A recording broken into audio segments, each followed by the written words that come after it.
Hello everyone, कैसे हो आप लोग। मैं आपकी दोस्त, आपकी मेंटोर और आपके एजुकेटर मेहंदी तोशनीवाल आपके सामने हूँ। एंड आज हम लोग सेटिंग अप के पेपर का एग्जाम एनालिसिस करने वाले। आई होप आपका पेपर बहुत अच्छा गया होगा और आपने धमाल मचा दिया होगा, बिकॉज मेरे अकॉर्डिंग मुझे लगता है कि इस बार का पेपर काफी ईजी आया था and it is quite manageable अगर आपने अच्छे से पढ़ा होगा तो। ठीक है, so if you are seeing me for the very first time, by profession I am a qualified company secretary. मैंने तीनों ही लेवल्स ऑफ सीएस को फर्स्ट अटेम्प्ट में क्लियर किया है and an CS executive I have also scored all India rank 21। सो अभी हम स्टार्ट करते हैं। मैं आपको हर एक क्वेश्चन का सोल्यूशन बताऊंगी और वो कहाँ से आया था, so you can just check कि आपने क्या लिखा है आपके पेपर में। So starting with the very first question, जो कि पूरा केस लॉ बेस्ड आया था। बहुत ही बड़ा सा केस लॉ था तुम्हारे एलएलपी का, जिसके अंदर जीएसटी का रेफरेंस, स्टार्टअप का रेफरेंस और कन्वर्जन का रेफरेंस भी दे रखा था। हम डायरेक्टली क्वेश्चन पर जाते। क्वेश्चन कैसे थे? बड़े ही डायरेक्ट क्वेश्चन थे, बहुत ही स्ट्रेट फॉरवर्ड क्वेश्चन ना पूछे गए थे आपके एग्जाम में। Let me just change the colour. Okay, so पहला क्वेश्चन पूछा गया, what are the benefits of LLP being considered by A and B. क्या बेनिफिट्स है एलएलपी के अगर आप लीगल स्ट्रक्चर को डिसाइड कर रहे हो। सी, एलएलपी कल मैंने वार्म अप सेशन में बताया था, there are very high chances कि एलएलपी से क्वेश्चन पूछा जाए, बिकॉज पिछले 2 अटेम्प्ट में एलएलपी से क्वेश्चन नहीं पूछा गया एंड बिलीव मी, कम से कम 7 to 8 मार्क्स का तुम्हारे पूरे पेपर में एलएलपी था। तो यहाँ पे आपको बेनिफिट्स बताने, एलएलपी के क्या बेनिफिट बताने वाले हो। सबसे पहले फ्लेक्सिबिलिटी रहेगी आपकी।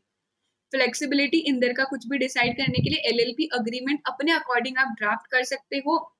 लिमिटेड लाइबिलिटी होती है। देन आपको बताना है इजी टू फॉर्म होता है, आप इजीली एलएलपी को फॉर्म कर सकते हो। इजी टू वाइंड अप भी होता है।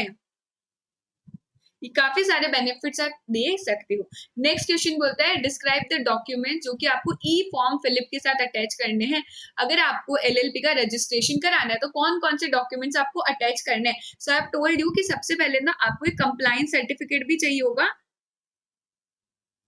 एंड साथ में क्या क्या डॉक्यूमेंट्स चाहिए होंगे, तो आपको रजिस्टर्ड ऑफिस का एड्रेस बताना है, पार्टनर्स के बारे में डिटेल्स बतानी, पार्टनर्स का डीपिन बताना, और ये सारी डिटेल्स आपको किसके साथ देनी पड़ेगी, फिलिप फॉर्म के साथ देनी पड़ती है। Again straight forward question. What are the key considerations जो आपको ध्यान रखने while seeking investment from angel investors to finance its operations। Here what they have done is उन्होंने LLP और स्टार्टअप दोनों को कंबाइन करके क्वेश्चन पूछ लिया कि अगर आपकी LLP को इन्वेस्टर्स से पैसे लेना पड़े तो किन किन चीजों का उसको ध्यान रखना है। तो बेसिकली यहाँ पे स्टार्टअप वाले चैप्टर का रेफरेंस दिया गया, आपको बताना है कि एंजल इन्वेस्टर से पैसा लेते टाइम किन किन चीजों का ध्यान रखना है। नेक्स्ट आपसे पूछा गया कि जीएसटी का रजिस्ट्रेशन कराना है। अगेन मैंने मेरे वार्म अप सेशन में बताया था कल ही कि GST is an important topic, वहां से क्वेश्चन आ सकता है। हियर इट इज, जीएसटी के रजिस्ट्रेशन में क्या क्या चीजों का ध्यान रखना है वो आपको बताना है। डायरेक्ट क्वेश्चन था।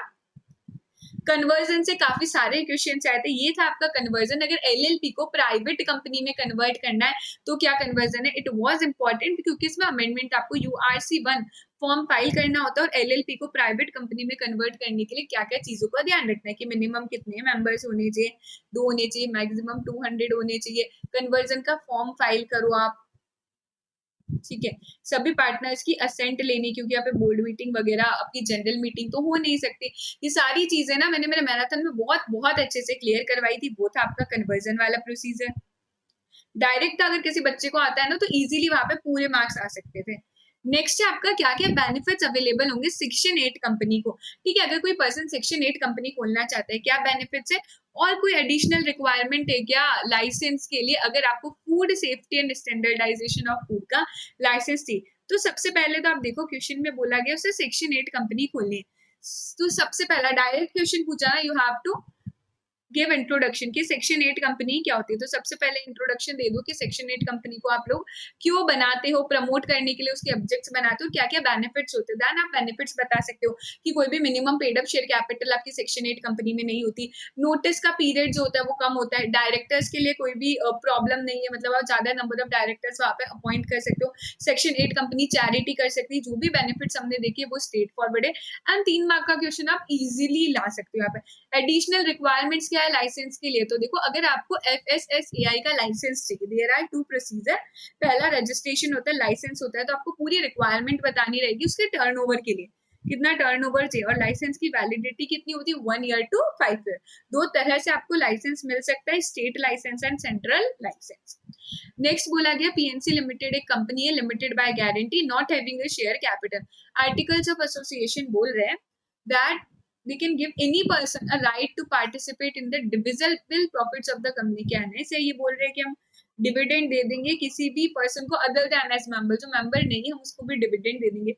क्या ये सही है? क्या आर्टिकल्स ऑफ एसोसिएशन के हिसाब से? सी अगर प्राइवेट कंपनी है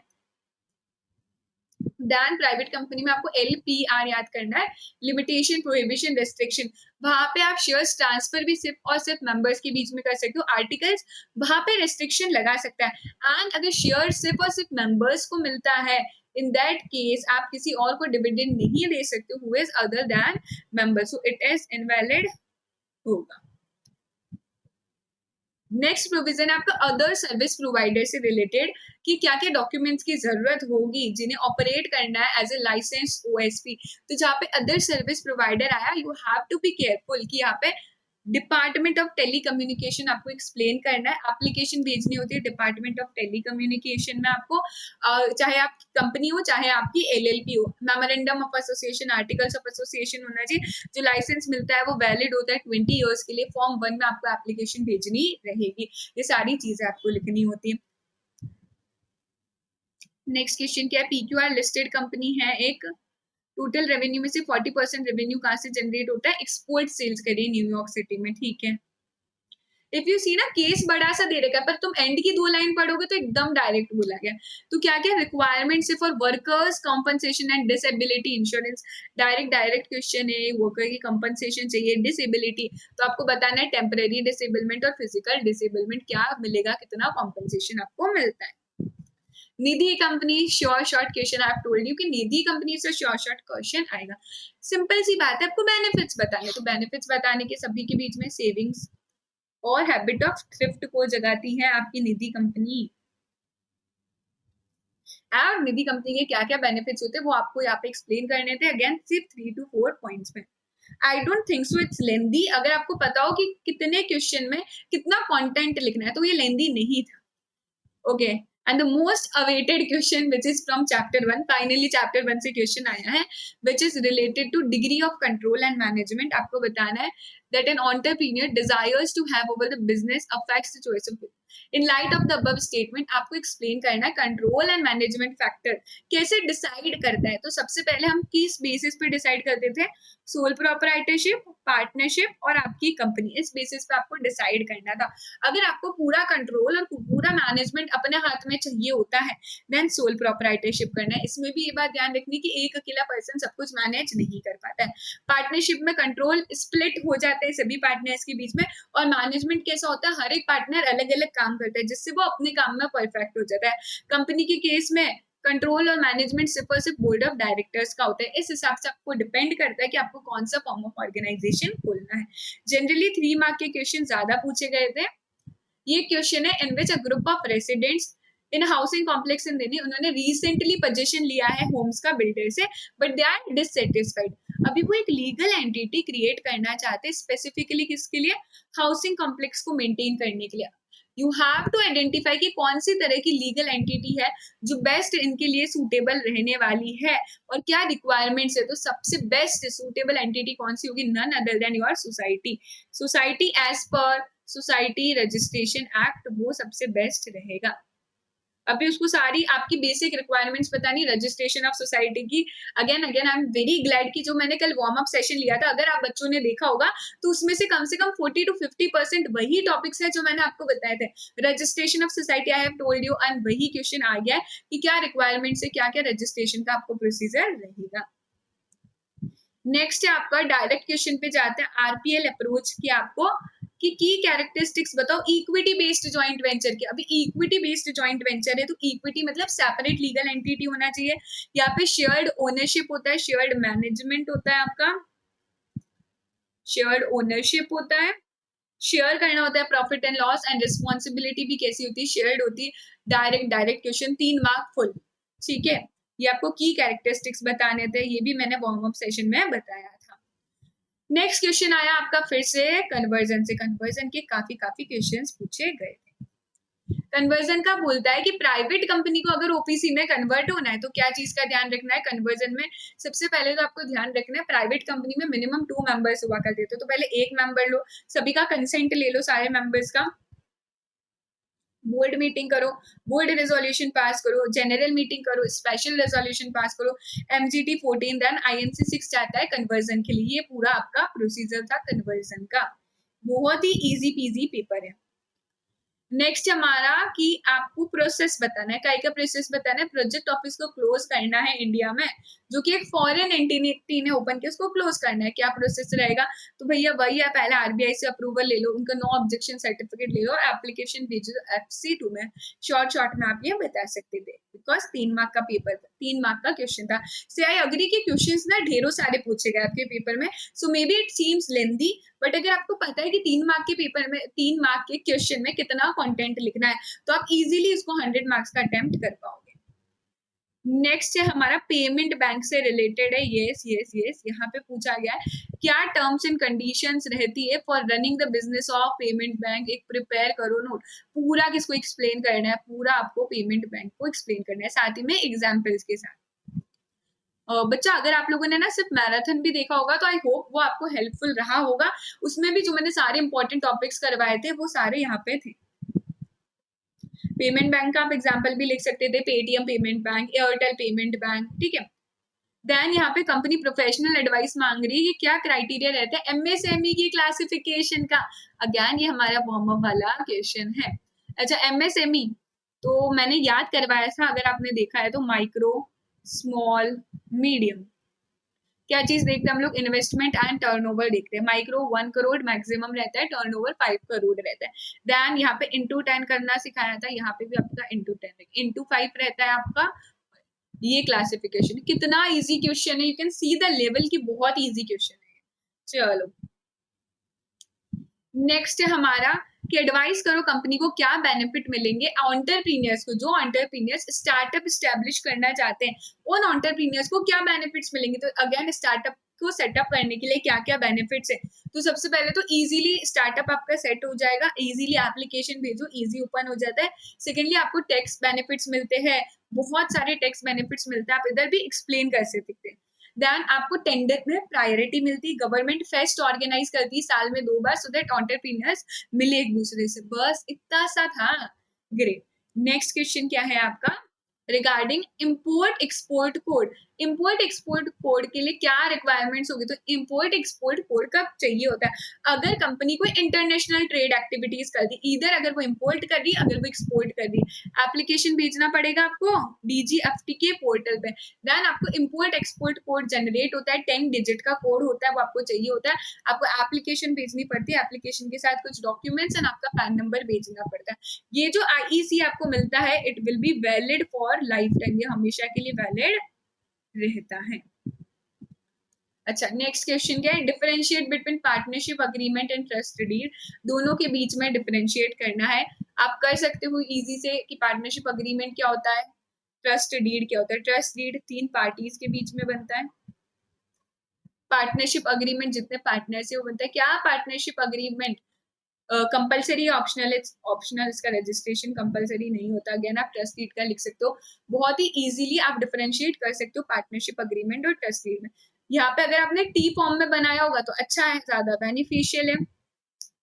इधर बोला गया एबीसी लिमिटेड को आपको एडवाइस चाहिए on the process and requirements for incorporating a company in Singapore. अभी आपको कंपनी का इनकॉर्पोरेट करनी आउट ऑफ इंडिया, सिंगापुर में इनकॉर्पोरेट करनी। तो अगर आपको कुछ आए या ना आए, सिंपल यहाँ पे क्या कर लेना, अपना इंडिया का इनकॉर्पोरेशन प्रोसेस लिख कर आ जाने का कि कौन सी एप्लीकेशन आपको भेजनी पड़ेगी, फिर कौन कौन से डॉक्यूमेंट्स आएंगे, तो भी वो सफिशियंट रहता, क्योंकि ना हर एक कंट्री का इट्स नॉट पॉसिबल हमारे लिए। स्टार्टअप की अपनी यूनिक जर्नी होती है यूनिकॉर्न बनने की। मिनिमम और मैक्सिमम टाइम जो स्टार्टअप का to become a unicorn are 6 months and 26 years respectively. आपको बताना है यूनिकॉर्न क्या होता है, एंड सेकेंडली कैसे स्टार्टअप डिफरेंट है एंटरप्रेन्योरशिप से। तो क्या स्टार्टअप डिफरेंट है, सबसे पहले yes startup is a different from entrepreneurship. Entrepreneurship एक प्रोसेस है जहां से आपके स्टार्टअप वाला चीज डिराइव होकर आता है, तो ये दोनों एक दूसरे से डिफरेंट रहते हैं। एक स्कीम के बारे में बताना है विच इज ESDP स्कीम, जिसे हम बोलते हैं entrepreneurship skill development programme scheme. MSME के अंदर ये स्कीम लॉन्च की गई है, आपको उसके बारे में एक नोट बताना है। मैंने वार्म अप सेशन में यस्टरडे टोल्ड यू कि स्कीम्स में से एक क्वेश्चन आने के चांसेस है, एंड एक स्कीम के बारे में आपको सिर्फ इंट्रो तो आना चाहिए। अच्छा, कौन कौन से फैक्टर्स है जो सेक्रेटरियल ऑडिटर को कंसीडर करने while segregating the applicability of specific law and general laws। दो तरह के लॉज होते हैं, स्पेसिफिक लॉ जो किसी एक स्पेसिफिक इंडस्ट्री पे लगते हैं, जनरल लॉज जो सब पे लगते हैं। तो किन किन फैक्टर्स का आपको ध्यान रखना है, you have to told it कि अगर आपका बैंकिंग कंपनी तो बैंकिंग लॉज लगने वाले, हाउसिंग कंपनी तो हाउसिंग वाले लॉज लगने वाले, क्या क्या फैक्टर्स डिपेंड करते हैं वो होता है आपके specific law and general laws तो लगेंगे ही लगेंगे, जैसे कि एनवायरमेंट वाला, पॉल्यूशन वाला, ये लॉज तो लगने वाले हैं। अच्छा, स्पेसिफिक लॉज एंड रेगुलेशंस बताने कि हाउसिंग फाइनेंस कंपनी को किस किस के और कौन कौन से लॉज एंड रेगुलेशंस एप्लीकेबल रहते हैं, आपके RBI के, NHB के कौन कौन से लॉज एंड रेगुलेशंस एप्लीकेबल होंगे। यहाँ पे आप minimum paid up share capital भी बता सकते थे। स्टार्टिंग विथ हमारा पार्ट टू के अंदर भी जो पहला क्वेश्चन रहता है ना, बड़ी सी केस स्टडी रहती है, health safety measure, employment training, skill development program. हम तो डायरेक्ट क्वेश्चन पर आ जाते हैं। सबसे पहला क्वेश्चन बोलता है what is the duty of inspector with respect to safety of buildings and machinery, can state government appoint safety officer. Answer, तो क्या ड्यूटी रहेगी इंस्पेक्टर की safety of buildings and machinery के लिए, कौन से मेजर्स है ये, सेफ्टी मेजर्स। ये क्वेश्चन आने की चांसेस थे, मैंने बताया था safety measures, welfare measures and health measures. तो सेफ्टी मेजर्स में आप बता सकते हो आपको मशीनरी के ज्यादा पास काम नहीं करना है, जो मशीनरी रिस्की है वहां पे वुमेन्स और चाइल्ड को काम नहीं करना है। ऐसी मशीनरी है जहाँ पे आइस का प्रोटेक्शन जरूरी, then you have to protect your eyes. ज्यादा हेवी वेट्स वाले सामान को उठा के नहीं लाना है, लिफ्ट का ध्यान रखना है, ये सभी क्या, ये सभी सेफ्टी का बात कर रहे हैं। बिल्डिंग भी सेफ होनी चाहिए आपकी, वेंटिलेशन प्रॉपर होना चाहिए, टेम्परेचर सही होना चाहिए यहाँ पे, ठीक है। ड्यूटीज क्या होगी, XYZ मैन्युफैक्चरिंग प्राइवेट लिमिटेड की, अगर उसे ट्रेनिंग देनी है अप्रेंटिस को, तो अप्रेंटिसशिप बहुत ही गाइडेंस वाला प्रोग्राम होता है, आर्टिकल जैसा होता है, तो उसे पूरी गाइडेंस मिलनी चाहिए, उसे आपको प्रॉपर ट्रेनिंग देनी होगी, ये कंपनी की ड्यूटी थी कि उसे सब समझ आ रहा है। नेक्स्ट आपका क्या प्रोसीजर रहेगा फिक्स करने के लिए और मिनिमम वेजेस को रिवाइज करने के लिए under the minimum wages act. Again direct question, आपको पूरा प्रोसीजर यहाँ पे एक्सप्लेन करना था। अच्छा, देन आपको प्रोविजंस बताने with respect to contract labour कि क्या प्रोविजन रहते हैं। कॉन्ट्रैक्ट लेबर का दो पार्टीज होगी आपकी, principal employer and contractor. Contractor की रिस्पॉन्सिबिलिटी होती है कि उसको सारी फैसिलिटीज देनी है लोगों को, लेबर्स को। अभी क्या फैसिलिटी देनी है, जैसे कि फर्स्ट एड की फैसिलिटी देनी है अगर कुछ हो जाता है तो, वॉशरूम्स की फैसिलिटी देनी है आपको, वाटर की फैसिलिटी देनी है, सारी फैसिलिटीज आपको देनी रहेगी। एंड अगर कॉन्ट्रावेंशन करते हो तो उस केस में आपको पेनल्टी बतानी थी कि कंपनी के ऊपर क्या पेनल्टी लगेगी।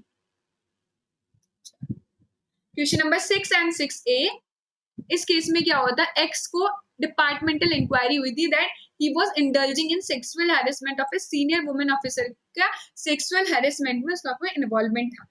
उसने बोला कि जो मिसकंडक्ट हुआ मुझसे वर्क प्लेस पर नहीं हुआ, बल्कि कंपनी के गेस्ट हाउस पे हुआ है जहाँ पे वो वुमेन ऑफिसर रह रही थी, तो मुझे आप अक्यूज नहीं कर सकते of sexual harassment at work place. अभी मुझे बताओ क्या ए ने सही बोला, ए का कंटेंशन सही है कि नहीं।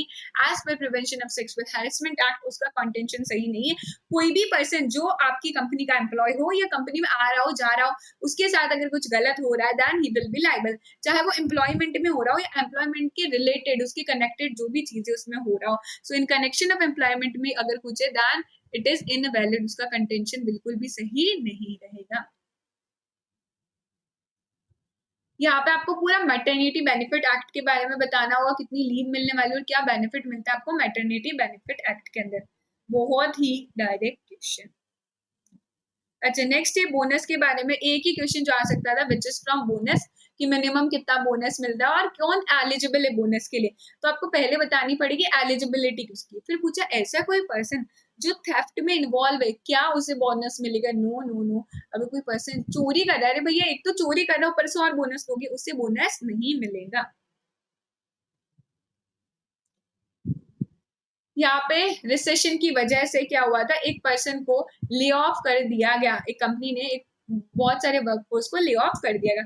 प्रोजेक्ट मैनेजर जिसको टर्मिनेट किया गया, 1 महीने पहले उसे नोटिस दिया गया, उसे लगता है कि उसका टर्मिनेशन अनजस्ट था, सही नहीं था, और वो उसे चैलेंज करना चाहता है अंडर इंडस्ट्रियल डिस्प्यूट एक्ट। क्या कर सकता है? सबसे पहले तो वो क्या है, वो रिट्रेंचमेंट हुआ है। ये आपको ध्यान रखना है कि इसके साथ रिट्रेंचमेंट हुआ। रिट्रेंचमेंट मतलब क्या होता है वो आपको एक्सप्लेन करना रहेगा। रोल ऑफ गवर्नमेंट क्या होता है अगर ऐसा कुछ डिस्प्यूट है? तो रोल ऑफ गवर्नमेंट, गवर्नमेंट क्या कर सकता है, अलग अलग अथॉरिटीज को सेटअप कर सकता है, और गवर्नमेंट अलग अलग अथॉरिटीज को सेटअप करता है सो दैट आप सॉर्ट कर पाओ।